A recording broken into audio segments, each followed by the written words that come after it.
Sino siya? Sino?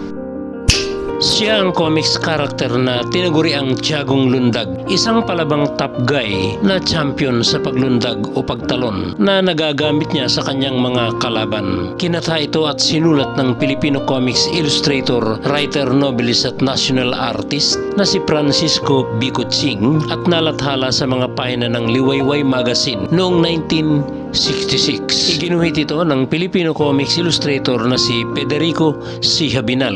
Isinalin ito sa pelikula sa taon ding iyon ng People's Picture sa ilalim ng pamamahala ni Direk Sirio et Santiago at ginampanan ni Jess Lapid Sr. ang title role.